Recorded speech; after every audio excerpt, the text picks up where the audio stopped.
Assalamualaikum warahmatullahi wabarakatuh. Kembali lagi bersama saya Nursani SPD, calon guru penggerak Angkatan 6 Kota Tidore Kepulauan. Kali ini saya akan memaparkan tugas saya terkait aksi nyata modul 1.4 budaya positif. Latar belakang pada aksi nyata ini adalah tujuan pendidikan karakter bukan hanya mendorong peserta didik untuk sukses secara moral maupun akademik di lingkungan sekolah, tetapi juga menumbuhkan moral yang baik pada diri peserta didik ketika sudah terlambat di dalam masyarakat. Budaya positif perlu diciptakan agar dapat mendukung pembentukan karakter peserta didik yang diharapkan pada proses kegiatan belajar mengajar dilakukan. Pembentukan karakter dapat diperoleh dari orang tua atau orang dewasa yang ada di lingkungan terdekat dengan anak. Lingkungan keluarga adalah lingkungan yang pertama dalam membentuk karakter anak. Pembiasaan perbuatan, perkataan, dan sikap yang baik sangat perlu dilakukan untuk dapat menjadi kebiasaan baik. Dengan bisa berbuat, berkata, dan bersikap baik, maka akan menumbuhkan karakter yang baik pula bagi anak. Budaya positif adalah nilai-nilai, keyakinan-keyakinan, dan kebiasaan-kebiasaan di sekolah yang berpihak pada murid agar murid dapat berkembang menjadi pribadi yang kritis, penuh hormat, dan bertanggung jawab. Dalam menciptakan budaya positif di sekolah, tidak dapat berdiri sendiri, diperlukan adanya kolaborasi dan dari seluruh kekuatan yang ada baik di dalam maupun dari luar sekolah. Antara lain, kepala sekolah, rekan guru, murid, dan orang tua, serta lembaga kemasyarakatan lainnya yang dapat mendukung pelaksanaan budaya positif. Penerapan aksi nyata saya yaitu dengan daur ulang sampah sebagai upaya pembentukan budaya positif cinta lingkungan. Tujuannya adalah menumbuhkan rasa tanggung jawab terhadap lingkungan, mengenalkan kegunaan limbah sampah pada murid, membentuk karakter murid, meliputi kesepakatan kelas. Tolak ukurnya, menumbuhkan rasa tanggung jawab terhadap lingkungan, terciptanya kelas dan sekolah yang bersih, rapi, dan indah, terciptanya budaya positif cinta lingkungan di kelas dan sekolah.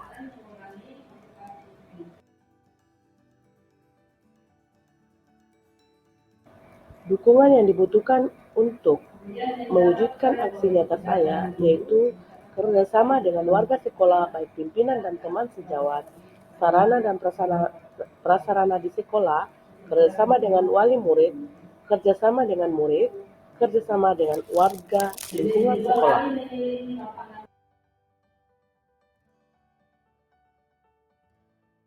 Warahmatullahi wabarakatuh.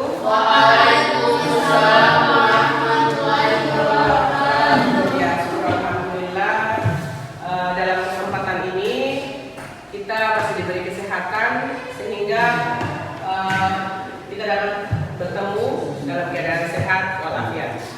Semoga pertemuan kita kali ini ya mendapat berkah dan bisa bernilai ibadah di sisi Allah Subhanahu wa Ta'ala. Baik,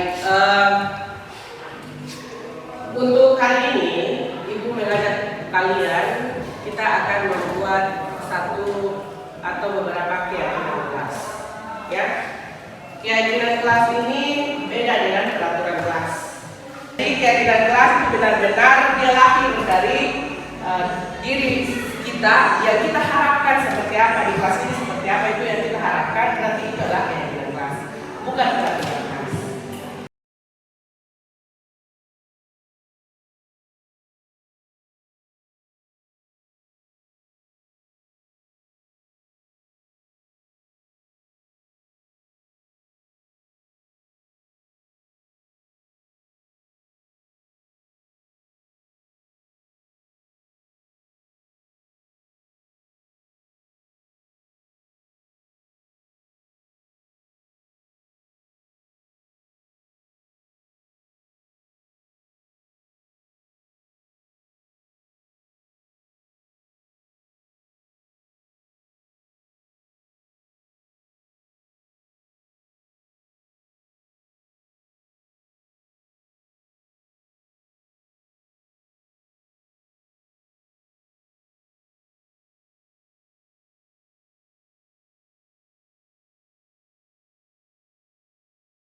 Bismillahirrahmanirrahim. Assalamualaikum warahmatullahi wabarakatuh. Waalaikumsalam warahmatullahi wabarakatuh.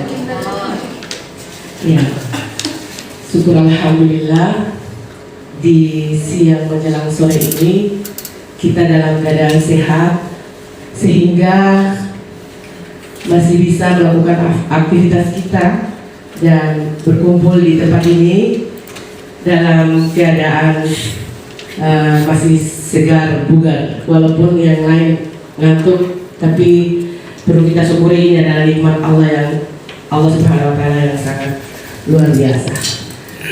Ya, terima kasih teman-teman atas kesediaan waktunya untuk para sekolah menghadiri pertemuan ini.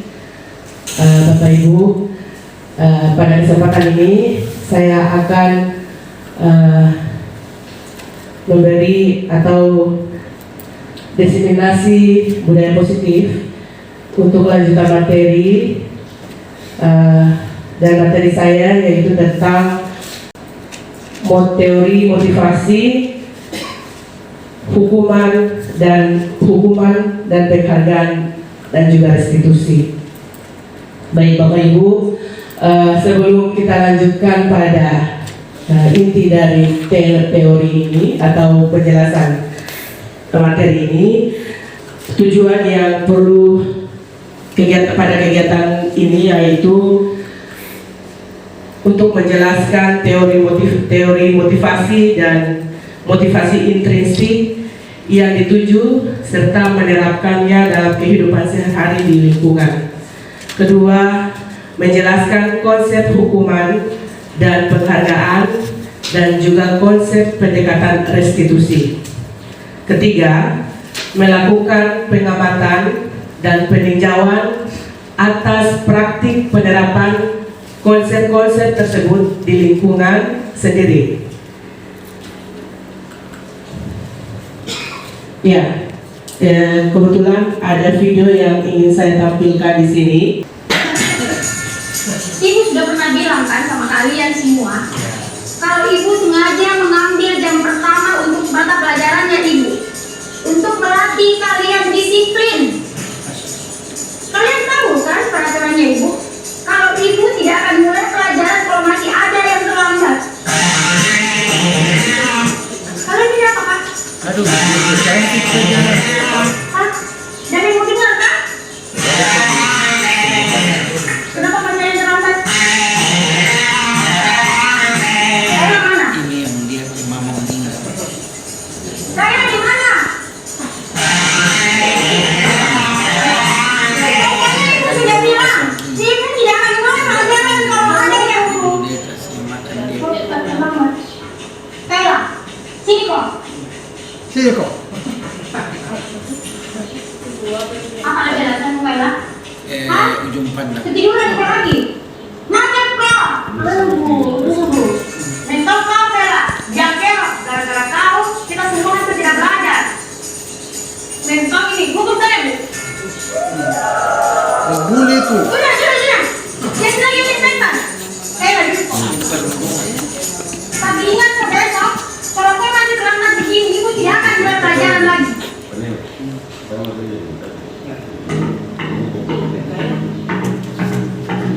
Tapi kasus berbeda. Tadi kasus anak SD. Selamat pagi anak-anak.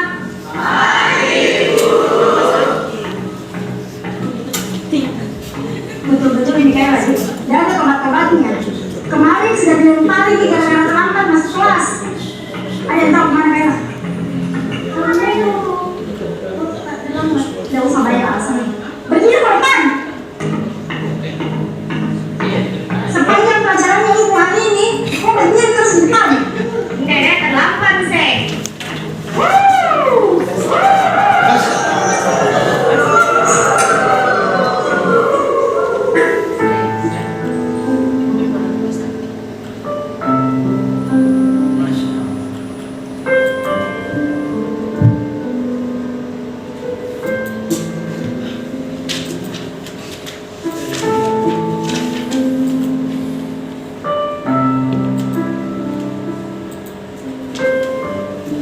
Wih, Itu gaya nih. Kenapa orang? Sudah 1 jam lebih ini kayak Anda datang. Kira-kira jam tahu kemana kayak mungkin hari ini tidak masuk ibu. Ada yang terlambat di tengah Semuanya. sampai semua masuk di tengah ini.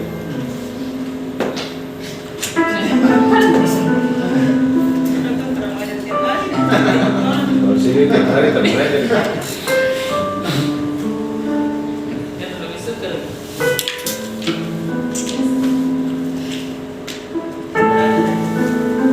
Pagi anak-anak.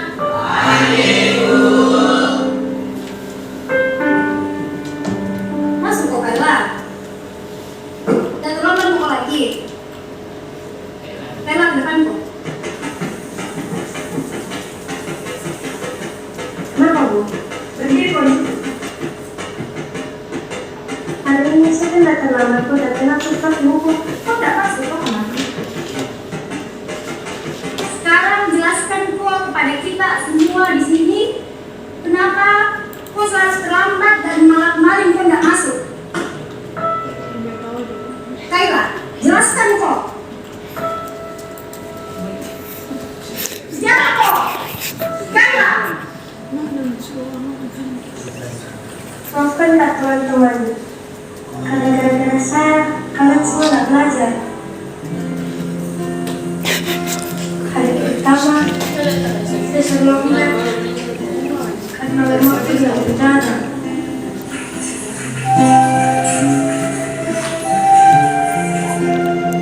Harus datang ke rumah sakit sebelum saya sekolah.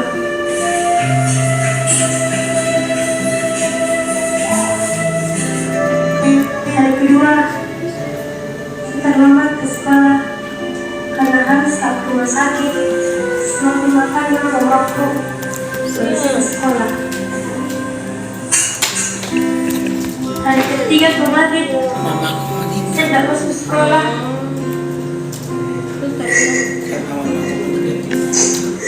Nanti terakhir yang paling sedih, hukum sedih saya.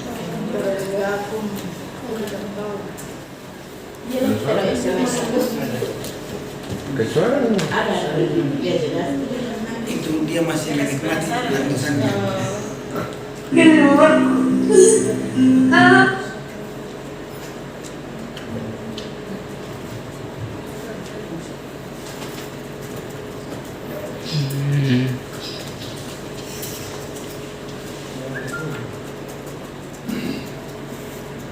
Sani bilang dia mana aja tantra.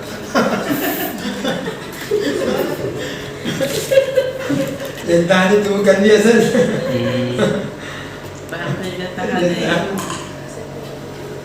Bapak-bapak, suruh menjadi singa. Tidak bakalan tak masuk sekolah hari ini. Sekiranya kalian semua menepati kak. Depatkan kak, depan, depan, depan. Sekiranya kita mau.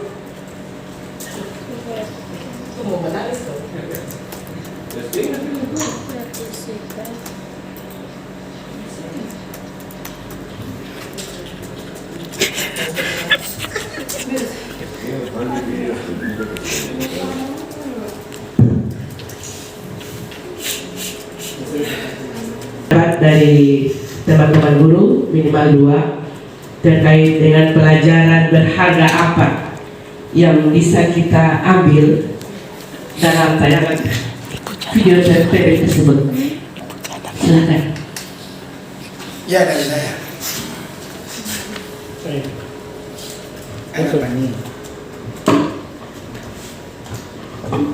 Assalamualaikum warahmatullahi wabarakatuh. Makna dari video pendek yang tadi, yang pertama, seharusnya selaku seorang guru harus menginterview siswa hanya apa yang menyebabkan dia terlambat.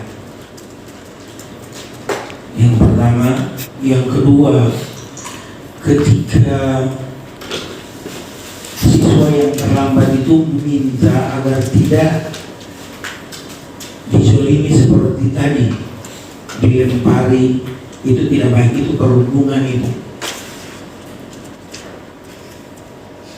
Yang ketiga, selaku seorang guru harusnya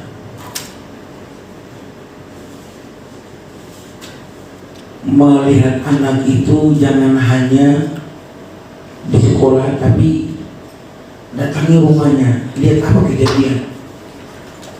Kalau misalkan kita tahu kejadian yang sebenarnya, maka pasti kita akan memaklumi. Jadi disinilah fungsi kontrol dari kita dan semua berpikir untuk kesuksesan dan kemajuan serta menunjang keinginan dan kesuksesan anak itu. Mungkin itu dari saya, dan ada tambahan dari yang lain. Wallahumma a'lam. Wassalamualaikum warahmatullahi wabarakatuh. Waalaikumsalam warahmatullahi wabarakatuh. Mungkin saya minta dari salah satu ya tambahan ya, silakan. Ya, alhamdulillah. Assalamualaikum warahmatullahi wabarakatuh. Alhamdulillah, bersyukur kepada Allah Subhanahu wa Ta'ala bahwa kita masih bisa menangis ketika kita melihat adegan yang ada di video tadi. Dan ini suatu fenomena. Haruskah kita menangis? Dalam video itu sudah putar ulang-ulang. Tapi kalau bilang tidak harus, kenapa kita bisa menangis? Dari video ini, yang pertama saya simak dan saya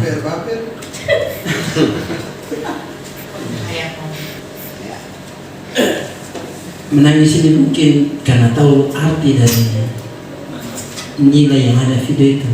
Yang kedua, menangis karena bersalah, rasa bersalah. Mungkin saya bisa sama dengan guru tadi, berarti saya lebih bersalah lagi. Mungkin guru tadi sudah minta maaf sama anaknya, sementara anak didik saya ini apakah saya sudah minta maaf atau belum, sehingga air mata kemudian jatuh, dorongan dari hati, dasarnya keyakinan bahwa itu salah, ya yakin itu salah, tetap salah, sehingga bisa menangis. Dan akhirnya kita bisa bersyukur bahwa kita masih bisa menangis. Itu saja dari saya, jadi kurang mohon maaf. Assalamualaikum warahmatullahi wabarakatuh. Waalaikumsalam warahmatullahi wabarakatuh. Terima kasih atas tanggapan video tadi dari rekan-rekan sekalian, dari Pak Ramli dan Pak Hamka. Ya, betul bahwa video tadi menggambarkan kondisi real yang mungkin bisa terjadi di kita, ya. Dan seperti Pak Hamka katakan tadi bahwa untuk di video itu gurunya sudah bisa minta maaf. Mungkin di antara kita pernah melakukan seperti itu dan belum sempat meminta maaf. Dan semoga melalui kegiatan sore hari ini kita semua dapat memetik pembelajaran. Ya, terkait dengan video tadi, alasan mendasar yaitu setiap tindakan itu ada alasannya. Jadi setiap tindakan siswa itu ada alasannya, baik itu tindakan yang positif maupun yang negatif, ada alasannya. Seperti itu. Lanjut. Apakah Bapak Ibu setuju dengan pernyataan ini? Pertama, hukuman dapat mendisiplinkan siswa. Setuju? Tidak setuju. Tidak setuju. Yang lain? Ada yang setuju dan yang tidak? Yang setuju? Semua setuju? Tidak setuju. Tidak setuju. Setuju. Setuju?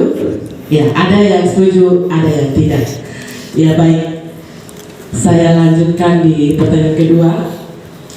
Pemberian hukuman dengan hal positif seperti membaca atau membersihkan halaman sekolah dapat meningkatkan disiplin anak.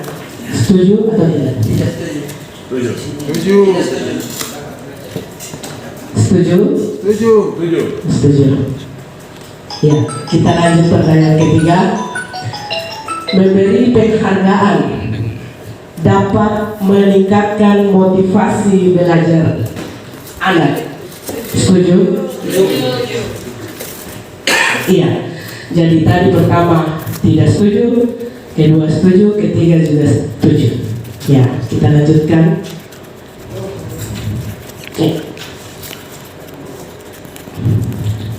Ya, saya mengulang kembali yang sudah ditampilkan oleh Pak Ibu, tapi di sini dipraktekkan langsung. Ambil secari kertas, tulis pena tangan. Tulisan yang ada di secari kertas itu adalah sesuatu yang paling berharga di kehidupan kita. Sudah bisa membayangkan apa yang paling berharga? Sudah? Benar. Sudah. Kepalkan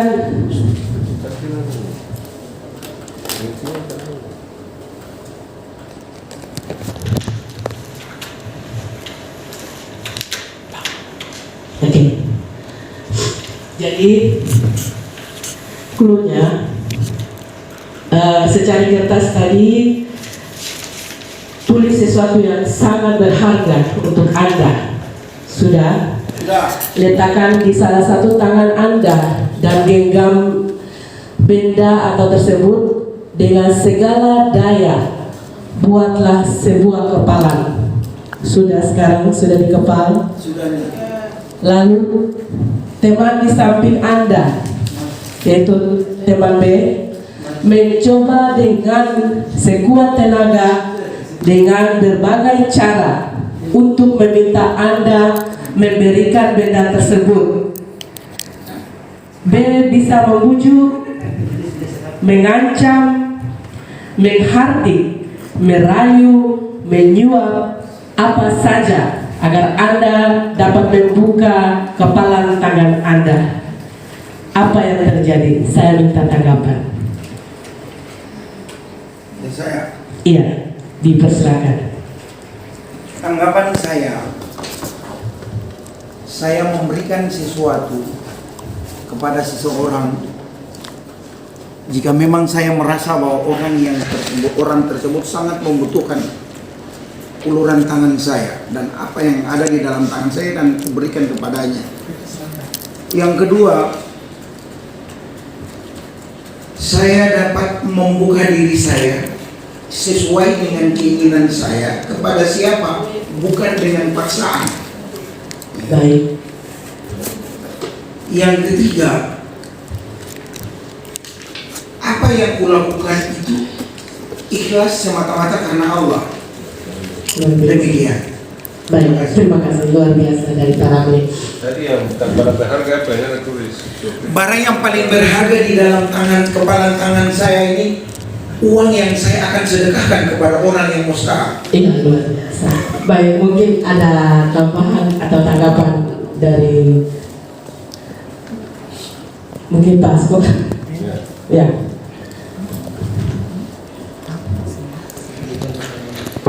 Yang ada di kepala saya itu adalah mata. Jadi menurut saya yang paling berharga dalam diri saya itu adalah mata. Dan jika saya memiliki mata yang nanti dibutuhkan orang lain, tidak perlu dengan mengancam, membujuk atau menghadik. Saya akan memberikan supaya dia menggunakan mata itu untuk melihat hal terbaik dengan menggunakan mata. Jadi tidak perlu ada paksaan, karena memang saya ikhlas. Semua yang itu adalah punya Allah dan akan kembali kepada Allah Subhanahu wa Ta'ala. Dan itu tidak perlu dalam bentuk apapun yang dilakukan terhadap orang yang menginginkan dari saya. Cukup dengan menyampaikan informasi akan diminta sesuai kebutuhan. Saya kira itu yang saya pegang itu adalah mata. Baik, luar biasa. Terima kasih, tepuk tangan untuk kita semua. Ya, terima kasih Pak Basaru ini. tadi so menangis karena so sedikit lega, saya terutama. Ya, jadi intinya apabila yang kita lakukan sebagai seorang guru maupun siswa itu ada motivasi dari dalam, motivasi intrinsik, maka apapun yang terjadi di luar sana tidak terpengaruh. Kita tidak akan terpengaruh seperti itu.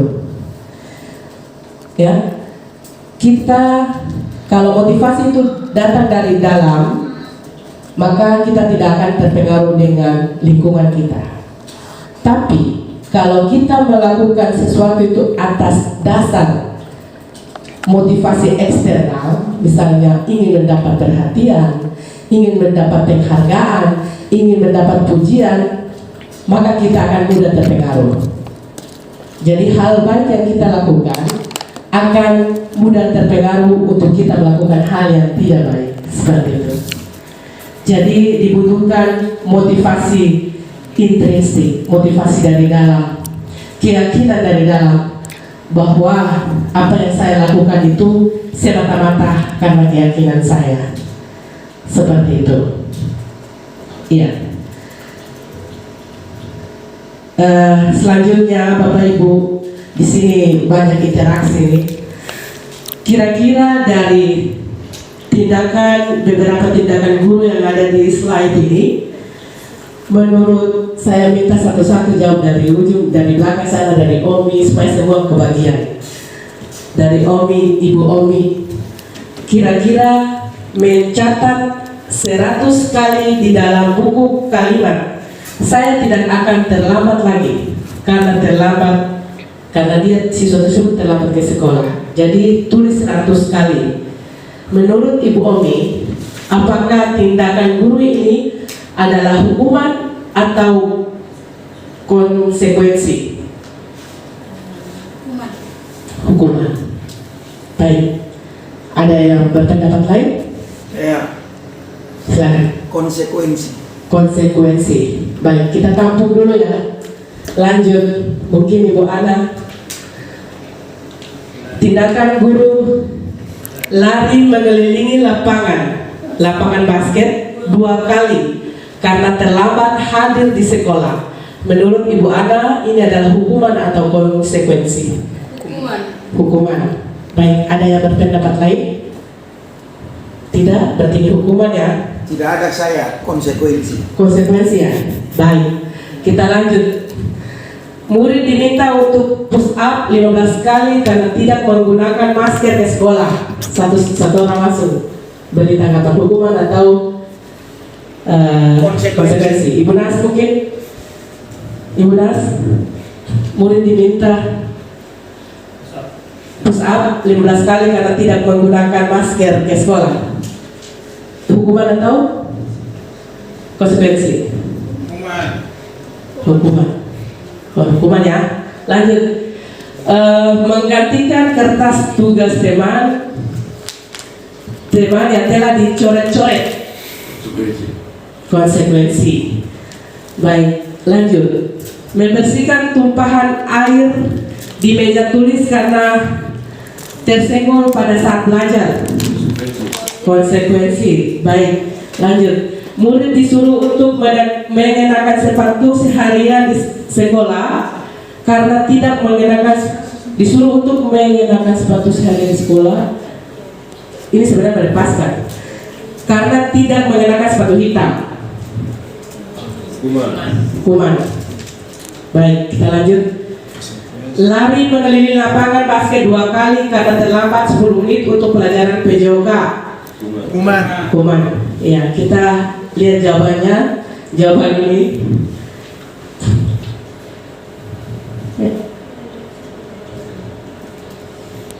ini ternyata jawabannya ini.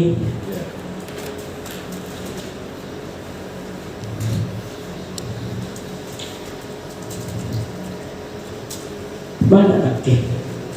Jadi itu jawabannya. Jadi yang selama ini mungkin kita anggap sebagai konsekuensi ternyata itu hukuman. Seperti itu.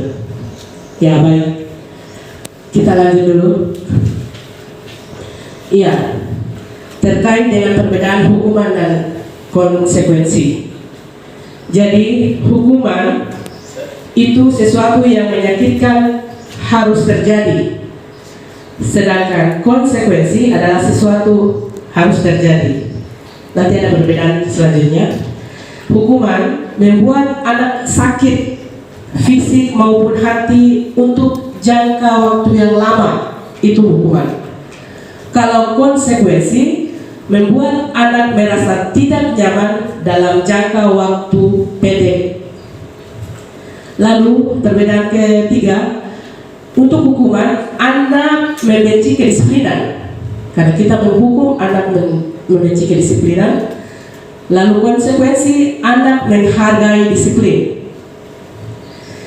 Lalu ada hukuman itu adalah paksaan, sedangkan konsekuensi adalah stimulus tentang apa yang dia perbuat atau tanggapan dari apa yang dia lakukan. Hukuman akan membentuk konsep diri yang buruk kepada anak tersebut, sedangkan konsekuensi akan membentuk konsep diri yang baik. Oke, lanjut. Hukuman, anak belajar untuk menyembunyikan kesalahan. Jadi kalau kita memberi hukuman, maka anak akan belajar untuk menyembunyikan kesalahan.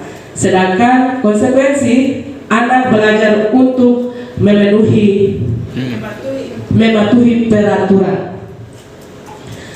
Berikut hukuman dengan marah. Jadi tindakannya marah, memberi rasa bersalah, dipermalukan, merasa tak dihargai, itu adalah hukuman. Sedangkan konsekuensi itu adalah kehilangan hak, walaupun anak itu akan kehilangan hak pada saat itu, dibuat tidak nyaman pada saat itu, dan diasingkan untuk sementara atau pada saat ia melakukan pelanggaran. Jadi ini adalah perbedaan dari hukuman dan konsekuensi. Nanti kita masing-masing flashback apa yang sudah kita lalui, apa yang sudah kita lakukan, apakah kita banyak melakukan hukuman atau konsekuensi, dan selanjutnya masih ada lagi ternyata hukuman dan konsekuensi itu tidak menyelesaikan masalah. Ada yang ideal sebetulnya yang harus sebagai seorang guru kita wajib menerapkan itu dalam pembelajaran keseharian kita di sekolah. Kita lanjut.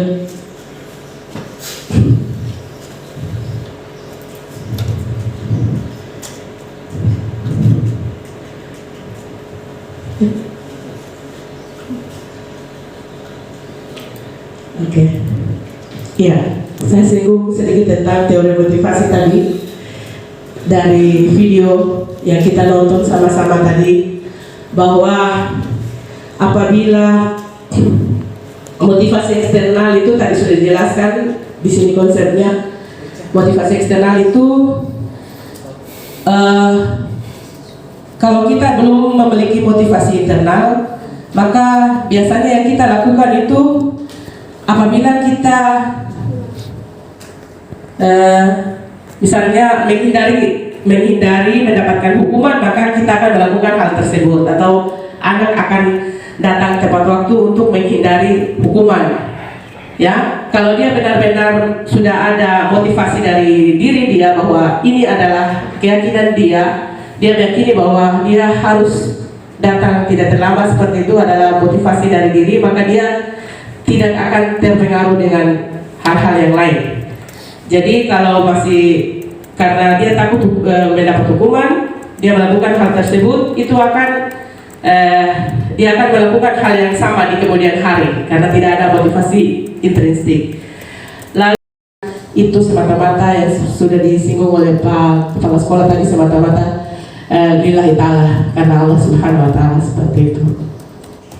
Iya.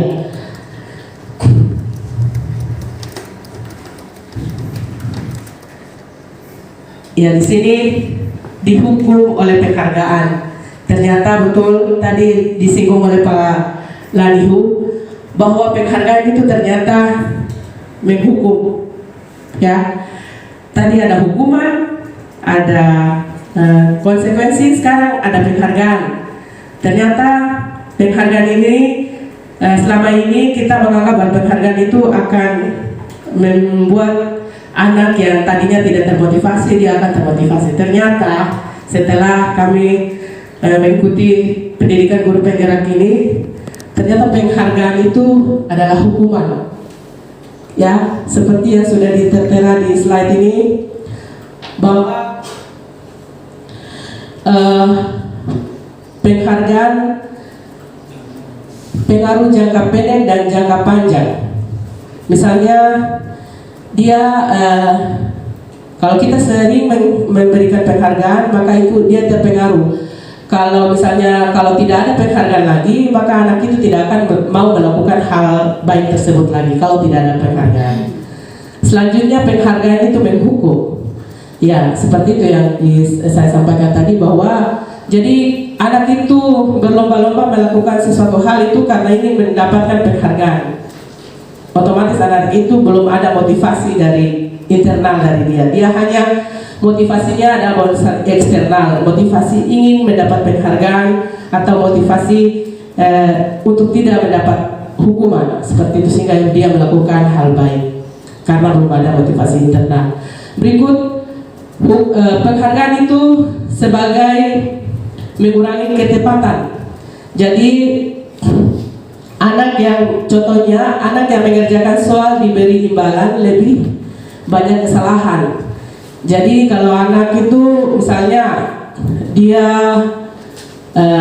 misalnya ada satu pertanyaan,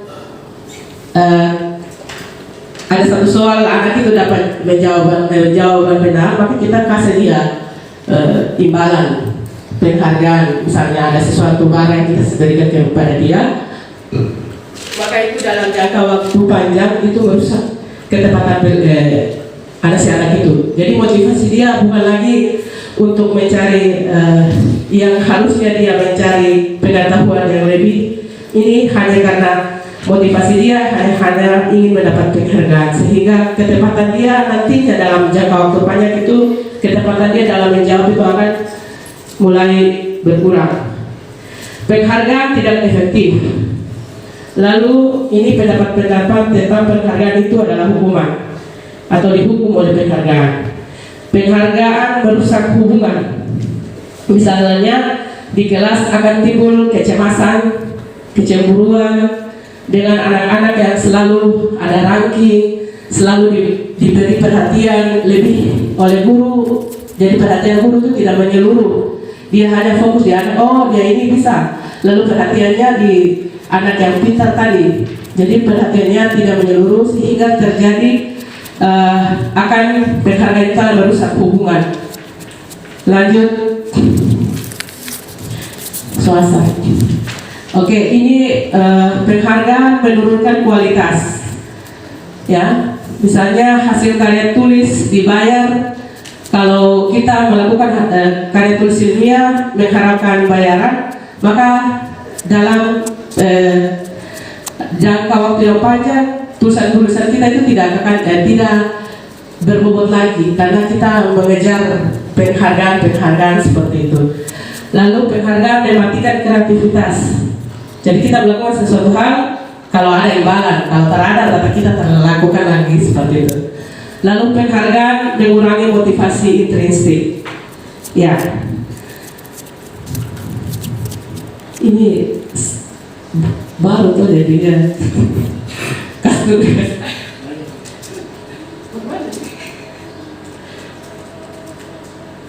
Pakai aja. Ya, ini terakhir ya. Tadi slide awal tadi tujuan kita itu terkait materi saya itu motivasi, penghargaan, konsekuensi, hukuman, dan terakhir ini restitusi. Tadi saya pernah singgung bahwa ada cara yang lebih atau yang seharusnya kita pakai dalam sebagai guru, ya, yaitu restitusi. Apa itu restitusi? Restitusi adalah proses menciptakan kondisi bagi murid untuk memperbaiki kesalahan mereka sehingga mereka bisa kembali pada kelompok mereka dengan karakter yang lebih kuat. Restitusi juga merupakan proses kolaborasi yang mengajarkan murid untuk mencari solusi untuk masalah mereka dan membantu murid berpikir tentang orang seperti apa yang mereka inginkan atau menjadi tujuan mulia mereka dan bagaimana mereka harus memperlakukan orang lain. Ini menurut Gosen pada tahun 2014. Iya, ciri-ciri restitusi. Ciri-ciri restitusi itu yaitu satu, bukan untuk menebus kesalahan, namun untuk belajar dari kesalahan. Jadi ke depan pada materi bicara nanti akan dijelaskan secara detail restitusi itu seperti apa, langkah-langkah restitusi. Berikut, kedua, memperbaiki hubungan. Jadi kalau penghargaan dapat merusak hubungan, restitusi ini dapat memperbaiki hubungan. Ketiga, tawaran bukan paksaan. Jadi dalam restitusi itu guru memberi tawaran ke siswa, bukan paksaan. Selanjutnya, restitusi menuntun untuk melihat ke dalam diri. Jadi guru menuntun anak untuk melihat ke dalam diri sebenarnya apa yang menjadi alasan dia melakukan hal tersebut. Kelima, restitusi mencari kebutuhan dasar yang mendasari tindakan. Restitusi diri adalah cara yang paling baik. Restitusi fokus pada karakter, bukan tindakan. Restitusi fokus pada solusi. Restitusi mengembalikan murid yang berbuat salah pada kelompoknya. Ya, ini perbandingan hukuman konsekuensi restitusi. Saya baca satu saja karena waktu. Misalnya ini, hukuman itu murid atau anak akan tersakiti. Kalau konsekuensi, murid atau anak dibuat tidak nyaman. Sedangkan restitusi itu masalah terpecahkan. Kalau kita melakukan dengan restitusi. Jadi di sini ini ada dua kolom terpisah menyisakan tiga tindakan tadi, yaitu identitas gagal. Yaitu kalau kita memberi hukuman, maka kita akan menjadikan anak itu sebagai identitas yang gagal. Beda dengan kita memberi konsekuensi dan restitusi, maka kita memberikan anak itu identitas yang sukses. Tapi ada perbedaan dari ketiga ini. Kalau tadi itu identitas sukses itu disiplin dan restitusi dan konsekuensi, sedangkan di bawah hukuman itu berdampak negatif, konsekuensi berdampak netral, sedangkan restitusi itu berdampak positif. Ya, mungkin sebelum saya akhiri penjelasan saya pada sore hari ini, di sini ada pesan dari Ki Hajar Dewantara, yaitu merdeka. Menurut Ki Hajar Dewantara, merdeka itu artinya tidak hanya terlepas dari perintah, akan tetapi juga cakap buat memerintah diri sendiri. Jadi itu merdeka yang sebenarnya. Tadi Pani Husuma dan Salam, saya budaya positif dalam tindak aksi nyata saya yaitu mengelola sampah, ya. Mengelola sampah, mengoptimalkan pengolahan sampah bukan hanya di kelas 10 tapi di semua warga sekolah. Seperti itu tindakan aksi nyata saya. Terima kasih.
Mungkin itu yang dapat saya sampaikan. Syukur dohu, terima kasih. Lebih dan kurang saya mohon maaf.